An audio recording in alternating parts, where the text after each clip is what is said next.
What's up, everybody? Welcome back to another episode of the Batter's Eye and Around the Horn podcast. And today I'm honored to be talking with the head coach of Georgia Tech baseball, Coach James Ramsey. Thank you for your time.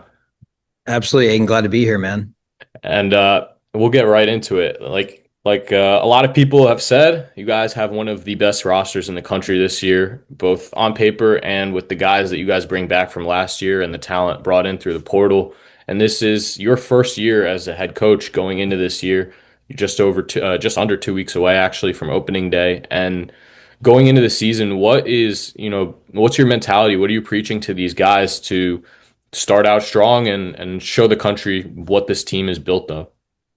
Yeah, I think they've been really motivated themselves. I don't think they've needed a ton of stuff from us to keep them motivated. I think it's been more, excited for them to get out there and play another team. And so I think, everybody, I think individually, has goals. I think we got a lot of draft eligible prospects, a lot of guys that are getting a ton of attention, but you wouldn't know that if you come and watch a scrimmage right now, just the way they go about their business. They're running hard 90s to first. They're not cashing in at bats. They're, not happy just because they have a couple hits. They're trying to play really good defense.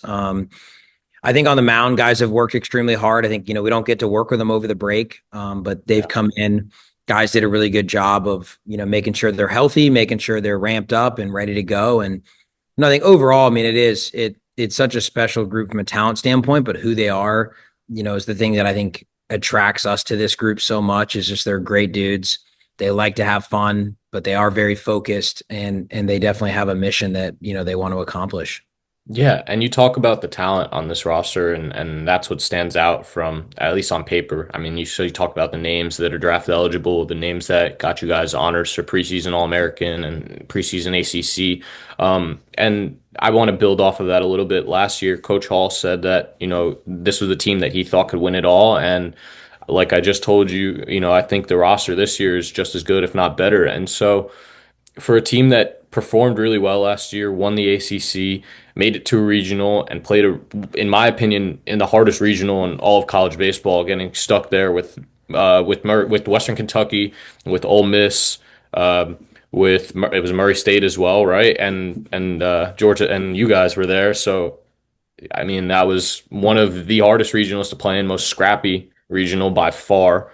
Murray State, you guys all know, captured the world, made that great run. But, to a team that brings back a lot of those guys, uh, got so close last year, played such great baseball, what do you preach to them this year to get over that hump, to, you know, do the things that this team is built to do? Because this team has the talent and the depth to really go out and win it all and make a run this year. Yeah, we've talked to them a lot about, leaving no doubts, right? And just in the process of earning respect, you got to go and earn it, right? You got to go take it. And whether it's a midweek game, we didn't play well, or, it was maybe one more conference game you win, or one more out of conference Tuesday game against a really good opponent. I think that, I tell them all the time, you're going to have to, be undeniable that whether it's on the fringe of hosting or not, whether it's on the fringe of being a top eight, we don't know what the humans in the room and what metric of the 5 to 20 different metrics they're going to look at, right? Whether they like us or don't like us, but I think that's been the biggest piece is we're a complete team, but how often can we play as a complete team? Can it be consistent that, in every phase of the ball, we're playing really well? And we talk about together a ton. Like, we got to play together. You got to play complementary baseball. You got to be able to win a 1-0 game, and you got to be able to win a 10-9 game.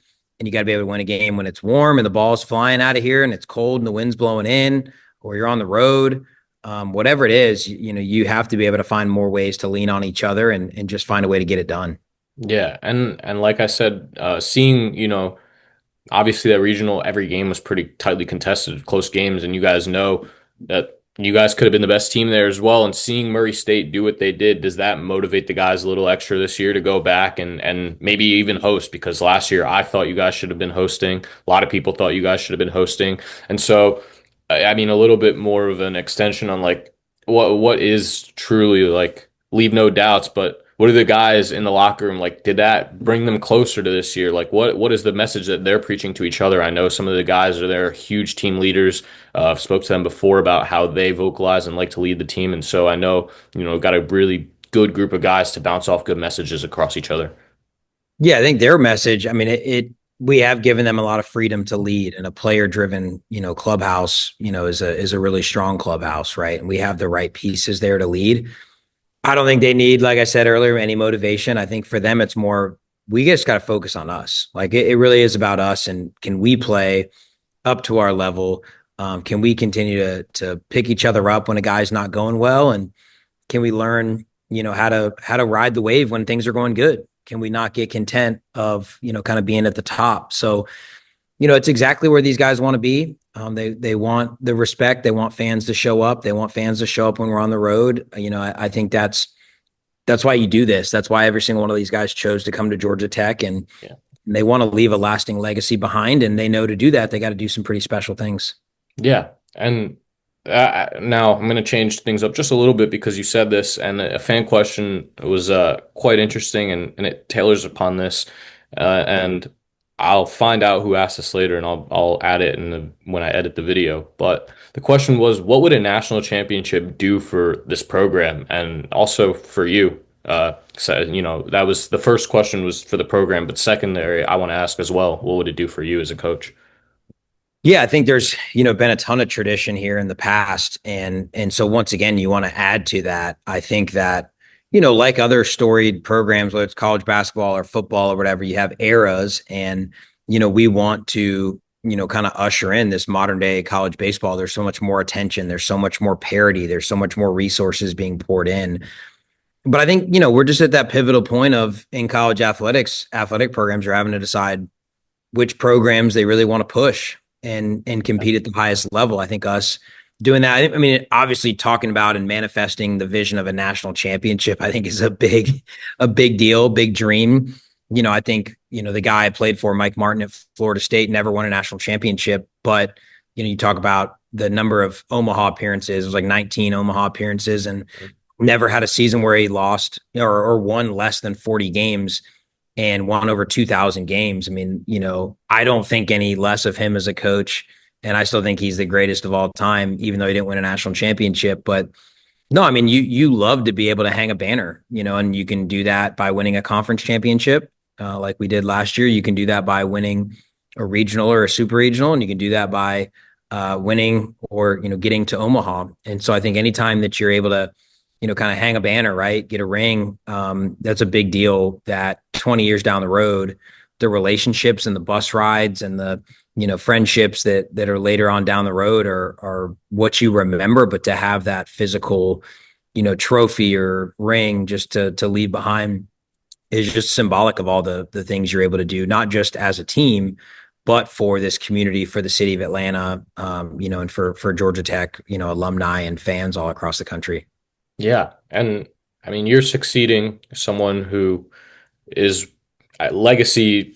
I don't know how else to really describe them. Danny Hall, legendary coach figure at Georgia Tech, and like you said, I mean, that's someone who knew how to win. And you spent the last 6 years on his staff, or was it 7 years on his staff? What are some of the things, first of all, that lured you from Florida State, your alma mater, to Georgia Tech to come and coach in 2019? And then what are some things that you learned as you were kind of handpicked by Coach Hall and took that associate head coach role for the past couple of years and learned a lot from under him to be prepared when this day would come when he would retire and you take this job now? That time has come. And what are some of the things both that drew you to here and that you were able to learn under him that you can take with you now? Yeah, growing up in Atlanta, I think obviously there's the natural acknowledgement of how special a place this is. My wife went here, was a cheerleader, cheer captain here, and got a degree. And my little brother went here, and you know all the special things that Georgia Tech has to offer. I mean, I love academic side of things. I love the getting a degree and making an impact outside of sports later on in life. And Coach Hall was someone I talked to when I was getting into coaching. Was, hey, what do you think about me doing this, and how do you think, and it's, as fate has it, had a chance to interview like 6 months basically after getting into coaching to join his staff, to run an offense and to lead the recruiting efforts. And I think that's the biggest thing. Is family's a huge thing for me, and I felt like there was a family atmosphere on the program. I think that's something that I've wanted to continue to instill, and somewhere that once again you can win at the highest level. And so for me to be able to do those things, and be a part of it here, and then obviously learning, yeah, plenty along the way, right? I mean, I think that any of those great coaches I've worked under, those success obviously leaves clues, and so you try to figure out, okay, maybe that's not the way I would do it, but man, like that works. And hey, that's not the way I would do it, and I probably should do it a little bit more like that. And I think we've had really successful run. Coach Hall and I really worked well together, and now it's something of trusting the other assistants now that are underneath, working in the program now, just to say, hey, got to attract really good people, got to trust them to pour into the players, and then you still have to have that daily connection with pitchers, hitters, all the above, just to make sure they know that at the top, I've got their back, and everybody else on staff is doing everything we can to put them in the best situation possible. Yeah, for sure. And I think, I mean, you guys have done quite a good job of that. Everything that I hear from both players, from fans, from everybody is all positive around the program. It's a program on the rise, really. And you see it with the results. The last 3 years, every year has been getting better. And now I want to kind of dive into maybe a little bit of the baseball nerds side of things, and a lot of people, some of my guys might like this, but you are kind of credited for taking a really technological and advanced analytics approach to hitting development, and I think that showed 100% last year as I looked at some of the key guys. I couldn't find the whole team data, but what stands out to me is the in zone contact rates, the chase rates, and how hard people are hitting the ball. And I just want to ask you what adjustments are you able to make, and how is it, I guess, how's it clicking? So I don't want to say easily because it's never easy in baseball, but how is it clicking for some of your players as seamlessly as it has? Because the numbers, the production, and this isn't just, the numbers that fans will look at like an average. This is stuff that the scouts want to look at, and the stuff that really matters towards the quality of contact and how these guys play the game. Yeah, I think 2019 get here, the team at Tech, and we end up being number 3 in the country, hosting a regional, playing for an ACC title in the tournament, winning our division back to back years. You Getting into coaching right away, I was jumping straight off a pro field where I was, highly touted, highly scrutinized, had a playing career, and getting into that era of Yeah. analytics technology. And so I think part of it was, all right, I've been on the other side of it pretty recently, and I know what information is paralyzing to hear, that you can't, it's paralysis by analysis. You can't focus because you're too worried about chasing, or you're too worried about your 90th EV, or whatever those things are. However, I do think that if you identify what guys are capable of, you got to start there. And then I think there's some new school for sure. There's a lot of advanced conversations that are having. There's some really good training principles, kind of the way we train guys. And then there's the scouting side. But there's also just the old school concept of digging in together and spending one-on-one time with hitters and giving them TLC when they need it, and challenging and empowering them to train really tough. And that's something that I think is really hard for people to strike the balance of at times. And I think at the end of the day, when you carry over players that, to your point, have continued to get better in those areas, that's what the next wave of guys you recruit are attracted to. They're saying, I want to become the next fill in the blank, right? We've had a lot of guys that are now at the big league level having success. And all these guys that are here, they want to play in the big leagues. And so, Justin Henry Malloy's hanging around, Christian Campbell's been around, Chandler Simpson's been around, Yeah. and there's many others, but just you go hitters, pitchers alike, those big league guys are, raving about their experience here, not just that they had success here, but that they're able to go on and have a seamless transition into pro ball, or even be ahead of the curve of where, the teams want them to be. So I think that's for me, it was from the playing side leading into it. And then I think as coaches, you just have to continue to stay on the trends of, some years your team's going to need to be more on base driven. Some years it's going to be more slugging driven. And how do you get to, at the end of the day, at the most impactful roster that you can have offensively, which some days it's going to be hitting 3-run homers. Other days it may be safety squeezing and fake bunt stealing and hit and running and doing all those things you need to do. And so I think that's, at the end of the day, once you keep getting those results, the buy-in from day one has been really good. And as a coach, that's kind of your dream, right? Is the guys trust you out of the gate and they're willing to be vulnerable and do what it takes to reach their dreams. Yeah, and I think, I mean, it definitely adds up. Since you got there, a lot more schools have started to introduce these analytic departments and development departments. And I mean, being ahead of the curve, you talk about it.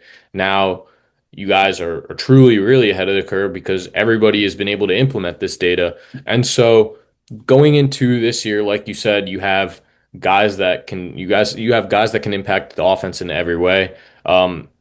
Just balance and depth overall. And I kind of want to talk about a question that we got, and you touched on it a little bit. And someone asked, "How can I play for you?" And I'll tailor the question a little bit differently. And it's, what characteristics do you look for in a player out of high school? And does that differ when you look for a guy out of the portal? The answer is definitely yes. I think there's some differences we would look for, with all the data that's available at the high school level. You're going to have to bet a little more on what your eye's telling you with some of the characteristics. I mean, for me, it's like if you're playing in the middle of the field, you're hitting in the middle of the lineup, and you're a good athlete, and you've had a track record of playing at a high level against really good competition, don't overthink it. And then the just as important is the makeup of the player. And for us, it is the certain type of guy we want that, has high end talent, but also has a humility to it and wants to become a part of the system, not just a featured player.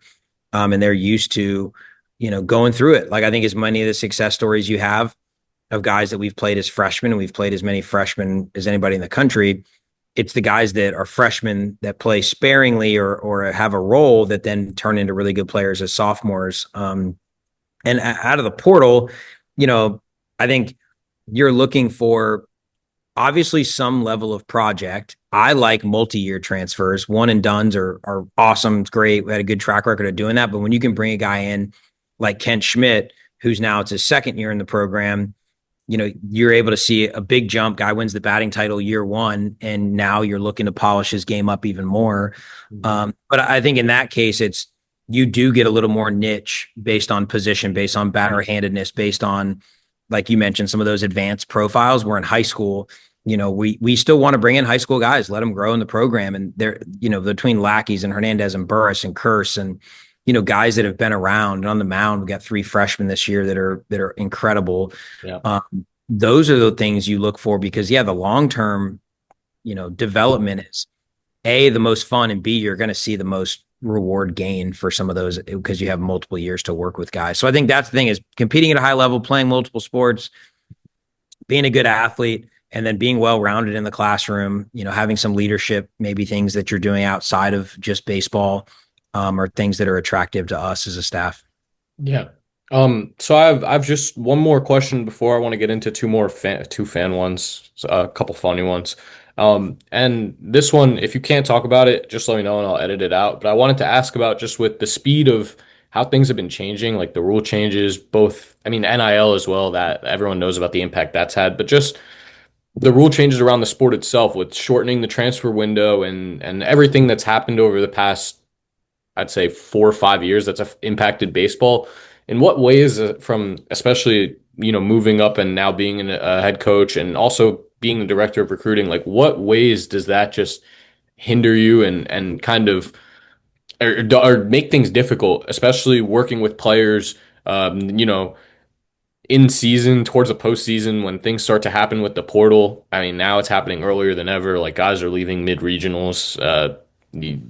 Coaches are on recruiting calls during Omaha, and what's the difficulty of this, and how fast it's been changing throughout the last couple of years? Yeah, no, I think it's a great question. It is not the easy part of the job, right? And the baseball part, obviously, getting a team focused and scouting, and that's the fun and the most difficult piece, right? Yeah. I think you have to have hard conversations early. That could be in recruiting. That could be when they first get here. Like, you don't want the first time that there's a tough conversation had 2 months into your season, right? And so I think establishing the having a good relationship that you can talk to each other and have those tough conversations. But the timelines, they kind of are what they are, right? If you want to win and you want to do it the right way, Mm-hmm. then you need to treat your players well 365 days a year, not just the day that a player walks in your office and and has a difficult conversation. And I think people a lot of times get surprised and you just want to, yeah, there's tampering happening. Yeah, there's tough things going on left and right. But I think 99% of it is, are you coaching your own guys? Are you treating them well? Are you getting them better and you playing them? And I didn't bring up money. I didn't bring up, all those things are really down the line for 99% of our guys that we're recruiting, that we're coaching. And so I think you just kind of have to deal with whatever the rules are, or whatever the roster limits, whatever the money situation is. You kind of got to be where your feet are. And as cheesy as that sounds, like you got to just coach your players. You got to love on them. You got to make them better. And all that loyalty, is created through a long span of time versus just a couple checkpoints throughout the course of a year. Yeah, that's a great way to put it. I've honestly, like for me, I haven't been able to fully understand. I haven't heard enough from enough coaches to really understand how fast it moves and everything. I've heard some stuff from certain players where they don't know how to enter non do not contact, and like a funny story was I had Gavin Grahovac on, and he was sitting for breakfast with his girlfriend, and like the day the portal entered, it was like 9:02, and he didn't realize you can enter do not contact, and he had like 40 coaches calling him instantly. And I was like, oh, well, yeah, that makes sense. Like it moves pretty fast. You have 2 weeks. So it's crazy. But impossible to understand for someone not involved. No doubt. No, there's a lot of moving parts to it. And I think that's also where you have to set out like your program goals, and so that there has to be some level of, fit right out of the gate. And you got to know who to chase, and honestly who not to chase, because there's something to be said about the players in your clubhouse feel like you're trying to recruit over all of them. That's your job to get those guys better, not just to say that you think you can go out and grab somebody that's gonna be better, because that's definitely not always the case. hmm Yeah. It's the balance. I like that because I know some guys that have been told they're coming back to play and things happen. So it's definitely with the moving parts, like you said, it's very fast. And so I like that answer. I think it's puts things into perspective a little bit, grounds you. Um, and now the last two questions I have are both fan questions. And the first one is which freshman on both sides of the ball are you most excited for people to really get to see a lot of this spring? Man, it's a tough question. It's a good one. I think I love the freshman crop we have. There's 7 of them, and I think they all are going to have a chance to make a mark on the program. Um, I think immediately, I think Coleman Lewis is a guy, left-handed hitter with a lot of power that, was a football recruit at one point, has as good of raw power as anyone in the country. Like seriously, like just the numbers are absurd as a freshman. He's already kind of gone somewhat viral on Twitter, a couple times with some long home runs, and the body, just big physical dude. But love where, the other guys, Judd Hartwell, Dom Stevenson, Michael D, they're all trending in a really good direction. And then on the mound, it's, Underwood, Vicens, and Wilcox. I mean, they're all really, really good. And they all do different things. That's the cool part, is you got Vicens, it's like got some crossfire funk to him, low release, fastballs nasty. Those sweeper, really good. Wilcox is like the most polished an arm can be to come to campus, just Yeah. delivered good, mentality's good. And then Cooper Underwood, I mean, the sky's the limit for that dude. I mean, just nasty left-handed pitcher, throws multiple breaking balls that are spinning 3,000 or above. Um, he's got a good feel for pitching. He's had a lot of success in the state of Georgia. So, I mean, to say that our freshman class, 7 guys we're doing on the smaller end, we not running guys out left and right, and kind of trying to make sure they have a spot in the program. But I think, on the arm side, you're going to see all 3 of them early and often. And on the freshman position player side, they're going to all have some roles for us. And hopefully, we're getting them all into as much action as we can over the first couple of weeks of the season. So by ACC play, whether it's pinch run, defensive replacement, pinch hit, just areas they can impact the game for us to help us win, and then build it for the next year where they're in everyday roles right out of the gate. Yeah, Wilcox was one of my favorite arms in the class last year. I'm super excited to see what he can do. I personally didn't look as much into the other two before the draft, but Wilcox was one of my draft guys, and I was very happy when he signed with you guys. I thought he was gone. So I like that. And then my last question from a former player of yours. What's it like dealing with Alex Hernandez and Ken Schmidt on a day-to-day basis?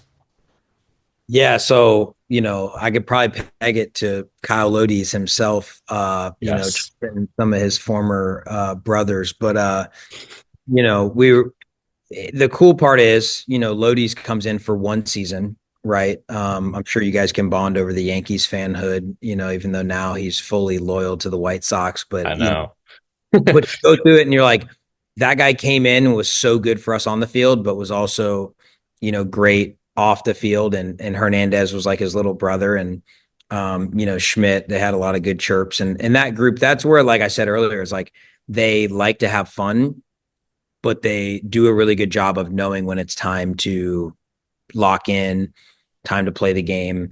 But yeah, no, we can joke. I got plenty of Lodi stories for you offline here. I won't put them last on the podcast, but no, like, no, seriously, like the former player thing. I mean, that's what it's all about as a coach is you develop these relationships with these guys. They stay a part of your lives and they're continuing to invest in our guys just once again. So when they go to pro ball, Lodi's already told him, hey, these are things that I'm seeing in the org I'm with, and these are things to get ready for. And this is why you need to also cherish every day you have as a part of the GT program. I mean, Justin Henry Malloy was out here the other day hitting, and he's like, man, like, you're talking about a dude that's been big league postseason, like, and Mhm. he's like, these are incredible days and learn so much and just miss kind of going to work every day together.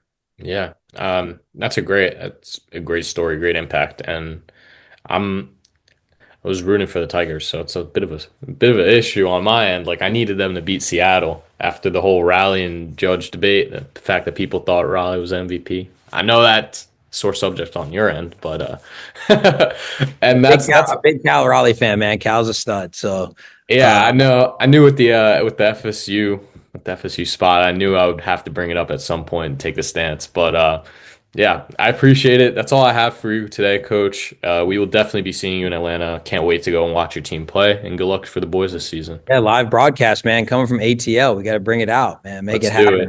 happen. We're 100% in. We're figuring it out right now, and we'll make it happen. I can't wait for you guys to see that. Coach, anything else you want to say? Any last words before you head off? No, man, fired up for a great year. All the things you guys do to just bring exposure to, college baseball as a whole, man. We appreciate it. And we'll keep making memories over here that, moments that are fun to cover and I look forward to seeing y'all again real soon. Yes, sir. Thank you, Coach. Thank you guys for watching. Let me know down in the comments who you guys want me to interview from Georgia Tech. We have a couple guys that we could do. Let's keep it in the program. Thank you guys.